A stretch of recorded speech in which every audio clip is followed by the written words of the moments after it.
안녕하십니까. 매일 아침 조간신문의 주요 기사를 딱딱 풀어서 해석해드리는 조간 딱풀 2월 16일 화요일 인사드립니다. 오늘 모든 조간신문의 일면 토번 65세 이상 그 분들에게 효능에 논란이 일어난 아스트라제네카 백신 접종을 연기했다. 그 소식을 싣고 있습니다. 그리고 또 하나는 3월부터 지금 모임과 영업 제한 이런 것을 최소화하겠다. 사회적 거리두기를 좀 탄력적으로 운영하겠다. 자, 그런 기사들이 일면 톱입니다. 조선일보 65세 이상 아스트라 백신 접종 연기했다. 요양병원에 계신 65세 이상을 1차적으로 접종을 하기로 했었는데 접종을 연결했습니다. 미만 65세 미만 요양병원에 계신 65세 미만 분들에게 먼저 접종을 한다. 효능 논란에 따라서 4월 이후로 65세 이상은 미뤘다. 요양병원은 65세 미만부터 맡기로 했다. 국내 백신 접종이 26일부터 시작이 되는데 1분기 접종이 130만 명에서 76만 명으로 줄어들었다.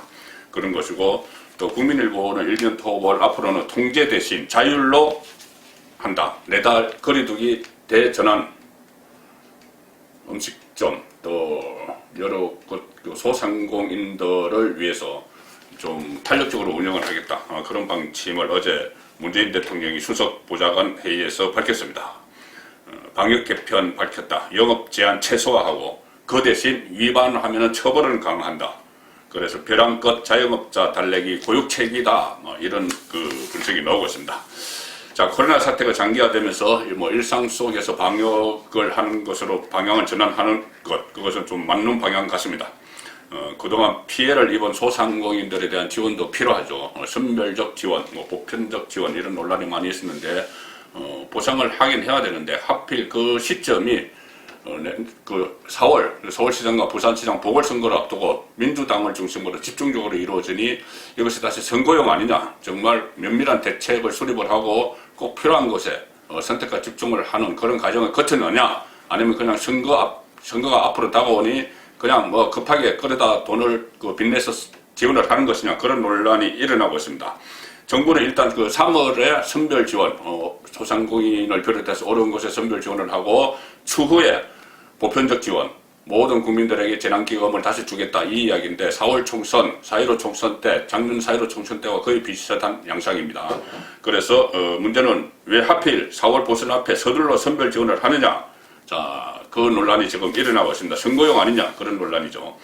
서울신문 오면 보시면은 보선 전 4차 지원금 풀고 또 MB 사찰, 이명박 전 대통령 사찰까지 꺼낸 여당, 이렇게 되니 야당에서는 선거 개입 2탄이냐, 자, 4.15 총선, 작년 4.15 총선에 이어서 선거 개입도 하고 있느냐, 자, 이런 주장이 나오고 있습니다. 3월 말에 공식화해서 전 국민 위로금도 언급을 했다. 3월 말에 보편적 지원을 한다. 그리고 총선이 보궐선거가 4월 7일입니다. 이렇게 되니 주호영 국민의힘 원내대표는 돈으로 국민 주권을 사겠다는 뜻이냐, 그리고 1차 지원금발 총선 트라우마가 재현될까 전전긍긍한다. 자, 이런 이야기입니다. 1차 지원금 당시 하위 70% 지급 주장을 고수하며 전국민 지원에 반대한 기획재정부를 민주당에 설득해서 지원금을 늘렸는데 지금도 민주당이 앞장서서 홍남기 경제부총리와 파워게임을 벌이는, 신경전을 벌이는 그런 양상이죠. 그리고 국정원 사찰은 이겁니다. 조선일보 오면에서 보도를 했는데 선거를 2달 앞두고 12년 전에 있었던 국정원 사찰을 꺼낸 여당. 자, 12년 전 이명박 정부 시절에 국정원이 국회의원을 비롯해서 언론인, 민간인 한 1000명 정도를 사찰을 했다. 그때 당시 건재진 민정수석이 사찰을 했다. 그런데 그 사찰을 했던 이야기가 지금 선거를 앞두고 국정원 관계자 입을 통해서 SBS 보도로 나와서 알려졌는데 그것이 민주당이 적극적으로 진상규명을 해야 된다. 이렇게 나오니 이것도 선거용 공작 정치 아니냐, 이런 말이 나오는 거죠. 이낙연 대표, 이번에는 SBS가 지난 8일 날에 익명의 국정원 고위 관계자를 인용해서 처음 보도를 했습니다. MB정부 국정원이 작성한 18대 국회의원 신상정보가 문건 형태로 국정원에 보관이 되어 있고, 이 문건들은 건재진 당시 청와대 민정수석 시절인 2009년 9월 이후 작성됐다. 자, 국정원 관계자 말을 인용을 해서 보도를 했습니다. 그렇게 되니 이낙연 대표가 나섰죠. 선거를 앞두고 있으니 이 MB 정부실의 국정원 사찰했다는 의혹을 다시 제기를 하면서 이낙연이 정치적 유불리를 떠나 반드시 진상을 밝혀야 한다 이렇게 이야기를 했습니다. 그리고 또 이렇게 되니까 국민의힘 쪽에서는 선거용 정치 공작 아니냐 이런 의혹을 당연히 제기를 하죠. 12년 전의 이야기를 갑자기 SBS가 요즘 공영 방송들이 상당히 어떤 이슈를 보도를 할 때 정부에서 기자들 사이에 주문 생산한다는 이야기를 합니다.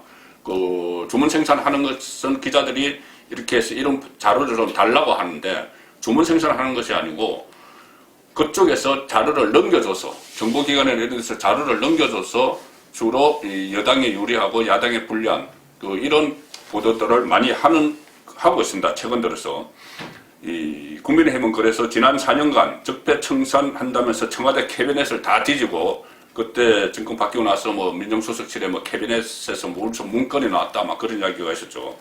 그리고 국정원 문서들도 다 덜쳐놓고 이제 와서 새삼 의혹을 제기하는 것은 명백히 선거용 아니냐. 자, 이렇게 의혹을 제기하고 있습니다. 특히 야권에서는 사찰 시작 시점으로 꼽는 2009년 그 하반기 그때 청와대 정무수석을 지낸 사람은 박형준입니다. 박형준 지금 부산시장 보궐선거에 나가서 국민의힘 경선 후보로 나가서 지지율 1위를 차지하고 있죠. 그 박형준이 정무수석이었기 때문에 그 시점에 사찰을 했다는 시점에 이 민정수석실에서 했지만은 민정 라인과 정무 라인은 같이 움직일 때가 많습니다. 그래서 이 박형준을 겨냥한 것이 아니냐. 자, 이런 말까지 나오는 상황입니다. 자, 박지원 지금 국정원장이 박지원 국정원장이죠. 그 유명한 박지원입니다. 그래서 국정원장으로 갈 때 대북용으로 갈 것이다. 북한과의 어떤 교섭을 위해서 간다. 그런 분석이 나왔고 본인도 박지원 국정원장 본인도 정치의 정자도 안 나오게 하겠다. 이렇게까지 이야기를 했는데 자, 국정원 관계자발 기사가 선거를 앞두고 터져 나왔습니다. 이것이 따라서 그 구시대의 정보기관 정치 공작이 아니냐 그런 이야기가 나오는 것이죠. 그리고 또 부산의 유력주자 시장선거 유력주자 박형준을 겨냥한 것 아니냐 이런 이야기가 나왔는데 어제 국민의힘 경선주자들 토론회가 1대1 토론회 제가 데스매치라고 말씀드렸죠. 1대1 토론회를 하는데 그 결과를 1000명에 이르는 그 시민 참관단이 투표를 해서 어느 쪽이 이겼다 이렇게 판정을 해줍니다. 그 몇 대 몇 이것은 지금 공개가 안 되는데 어제 박형준과 이현주 토론 배틀이 있었죠. 1위를 달리고 있는 박형준 부산에서 그리고 박형준에 대해서 상당히 사생활 공격 논란까지만 일으키면서 공격을 퍼붓고 있는 이현주 두 사람의 1대1 데스 매치가 있었습니다. 자, 상당히 흥미롭게 저는 봤는데 자, 1000명의 시민 참관단 평가는 박형준의 판정성이었습니다. 먼저 부산일보 먼저 보시죠. 어제 또 박성훈, 박민식 이 조도 토론을 벌였죠. 이현주, 박형준은 인신공격을 서로 하면서 가열됐다. 박성훈, 박민식은 그나마 정책 대결을 했다는 겁니다. 일자리 공약을 놓고 공방을 벌였다. 한쪽은 인신공격, 한쪽은 정치적 논쟁이었고 한쪽은 정책적 논쟁이었습니다. 어제 제가 이 상황을 쭉 지켜봤는데 박형준을 맹추격하는 이현주는 어떤 그 박형준의 과거의 비리 의혹 같은 것이 보도가 됐던 것 그런 것들을 다시 덜쳐내면서 공격을 막 했습니다. 그리고 또 가덕도 신공항 백지화 했던 이명박 시절 당시 청와대 정무수석 아니었느냐. 자, 그것도 이현주 후보가 제기를 했죠. 중앙일보는 이런 박근혜 탄핵이 앞장선 인물이 아니냐. 그러니까 이현주 후보가 민주당에 있다가 넘어왔죠. 국민의힘 소속이 됐죠. 그래서 당시 민주당에 있을 때 박근혜 탄핵이 앞장선 인물 아니냐. 박형준 후보가 그렇게 이야기하니 이현주 후보는 박형준 당신 캠프에 과거에 바다 이야기 사건으로 뇌물을 받아서 사고 처리된 사람이 그 캠프에 가 있다. 그것은 어찌된 일이냐. 자, 이런 정치적인 그런 쟁점을 놓고 상당히 날선 공방을 벌였습니다. 야당 부산시장 후보 1대1 토론이 있었는데 당원 시민평가에서는 박형준이 앞섰다. 그리고 그 아래 기사 보시면은 제3지대에서 또 후보 단일화를 하고 있다는 안철수 금태섭 원래 어제 TV 토론을 하려고 했는데 방식과 해수를 넣고 옥신각신하다가 무산됐죠. 우여곡절 끝에 18일 TV 토론에 일단 그 하문하기로 합의는 했는데 이것도 지금 양쪽이 기싸움을 벌이고 있기 때문에 불투명합니다. 자, 이렇게 되니 안철수 금태섭 단일화는 진통을 겪고 있고, 김종인 국민의힘 비대위원장은 당신들 그러려면은 당신들 혼자 살려고 그러는데 그러다가는 다 함께 죽는다, 이렇게 경고를 한 내용도 있습니다. 김종인 위원장이 안철수에 대해서 상당히 부정적이죠. 부정적인데 제3지대에서 또 범야권 후보 단일화 토너먼트 경선을 앞두고 이렇게 옥신각신하니 그러면 다 죽는다, 이렇게 경고를 했습니다. 지금 야당이 이렇게 갈등을 빚고 있는데 최근 여론조사에서는 박영선이 1위에 올랐습니다. 민주당 박영선 32.2%를 받아서 범야권 중에서는 안철수가 23.3%, 거의 10%포인트 오차범위 밖에서 민주당이 앞서는 그런 상황이 이어지고 있습니다. 자, 어떤 역전의 계기가 있어야 될 텐데 과연 어떤 후보를 내세워야 승산이 높아지겠느냐. 자, 오늘은 오후 2시부터 서울시장 경선 후보들이 1대1 데스 매치를 벌입니다. 1부는 나경원 대 오신환, 오신환 대 나경원. 자, 2부는 오세훈 대 조은희, 조은희 대 오세훈. 자, 1대1로 토론을 벌입니다. 오늘의 하이라이트는 아무래도 오세훈 대 조은희, 조은희 대 오세훈이겠죠. 오세훈 서울시장 시절에 조은희 정무부시장이었고 그 전에 여성가족 정책관을 지냈습니다. 그래서 이 오세훈은 지금 갈록을 내세우면서 본인이 시장이 되면은 바로 인수위도 없이 출발을 해야 되니 바로 업무를 시작할 수 있다. 나에게는 시정 경험이 있다. 바로 일할 수 있다. 적시전력감이다. 자, 이런 것을 내세우고 있습니다. 반면에 조은희 후보는 오세훈 시장이 시장을 그만둘 때 그때는 10년 전이다. 10년 전 시정과 지금은 다르다. 서울시 예산만 해도 21조인데 지금은 40조다. 그리고 복지 예산이 그때 4조였는데 지금은 13조다. 이 완전히 달라졌는데 이것을 어떻게 바로 일을 할 수 있다고 하느냐. 흘러간 물 아니냐. 자, 이런 이야기입니다. 10년 전 얘기를 왜 계속하는 것이냐. 그리고 그 10년 사이에 오세훈 후보는 총선에서 2번 나와서 2번 다 떨어졌는데 20대 총선에서는 종로, 21대 총선에서는 강진 어린아죠. 2번 다 떨어졌는데 조은희 후보 본인은 이 2번 서초구청장 선거에서 2번 다 이겼다. 그리고 2018년 선거에서는 서울의 25개 구청장 중에서 24개가 민주당이 싹쓸이했는데 본인 혼자 살아남았다. 자, 그런 경력을 들추면서 아마 열정적인 토론이 오늘 벌어질 것 같습니다. 주로 정책을 가지고 토론이 벌어질 텐데 만약에 오세훈이 이기면은 유리한 곳이 계속 지금 나경원과의 양자 대결 구도로 쭉 갈 수가 있겠죠. 만약에 조은희 후보가 이기면은 1대 8안이 일어나고 최대 이변 또 돌풍까지도 일어날 수 있는 그런 상황도 갈 수가 있습니다. 윤석열 검찰총장과 관련된 마지막 소식 전해드리죠. 윤석열 총장이 최근에 소식이 상당히 뜸합니다. 그래서 그 전에 박범계 법무부 장관과 검찰 간부 인사를 놓고 협의하는 척하다가 사실상 패싱당했죠. 그런데 검찰 간부 인사에서 청와대에서도 패싱당한 인물이 있다. 자, 조선일보가 오늘 보도를 하고 있습니다. 청와대에서도 검찰 간부 인사에서 패싱된 인물이 있는데 다름 아닌 신현수 민정수석이랍니다. 신현수 민정수석. 민정수석은 검찰 인사할 때 대통령 의중을 대신해서 법무부 장관에게 은근히 넘기고 다 합니다. 특히 그런 자리이기 때문에 대통령의 핵심 측근을 앙치죠. 자, 조국도 민정수석을 거쳤습니다. 문재인 정부에서. 그런 민정수석 자리에 있는 신현수가 패싱당했다는데 일단 조선일보 사임원 기사를 보시죠. 박범계가 검사장급 인사를 할 때 신현수 민정수석도 패싱됐다.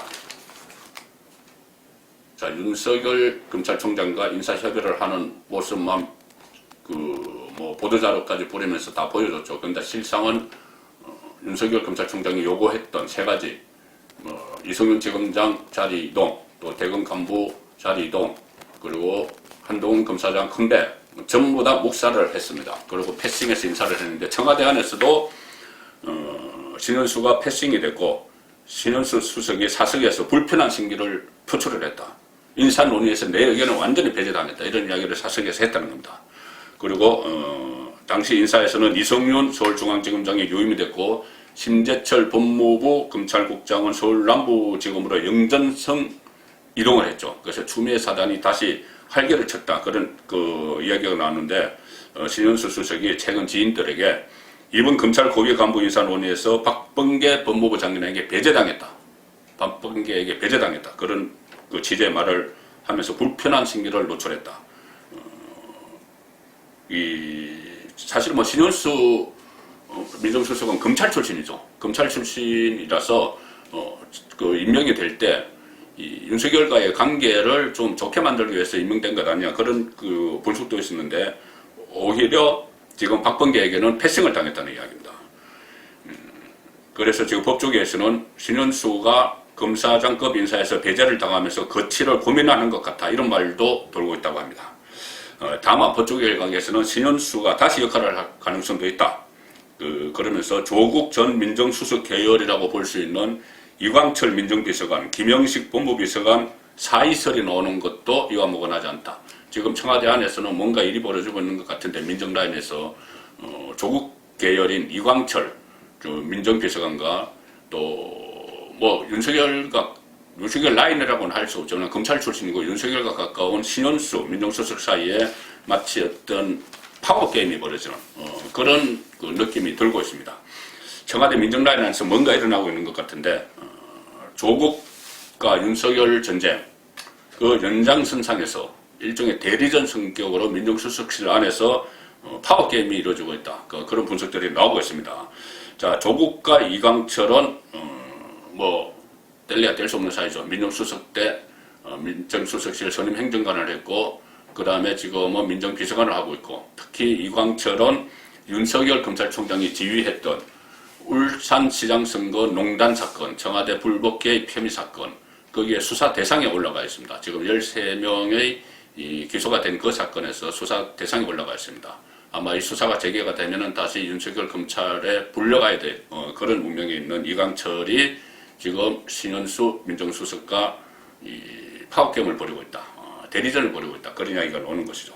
자, 일단 신현수 민정수석은 문재인 대통령과 아주 가깝습니다. 문재인이 노무현 정부 시절에 민정수석할 때 그 밑에서 사정비서관을 했습니다. 그리고 문재인 캠프에서 대신 캠프에서 법률지원단장을 했고 문재인 정권이 들어서고 나서 국정원 기조실장까지 거쳤습니다.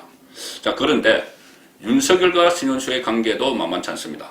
같은 검찰이죠. 일단 같은 검찰이고 사시공부를 같이 했다고 합니다. 두 사람이 사시공부를 같이 했고 윤석열과 문재인의 연결고리가 신현수와 문재인의 연결고리가 윤석열이다. 이런 말까지 지금 나오고 있습니다. 그만큼 윤석열과도 상당히 가깝기 때문에 이 조국 윤석열 또 나와서 추미애 윤석열 이 대리전 같은 것이 지금 청와대 안에서 파워게임 형식으로 벌어지는 것 아니냐. 그래서 양쪽의 전쟁은 아직 끝나지 않았다. 그런 분석이 나오고 있습니다.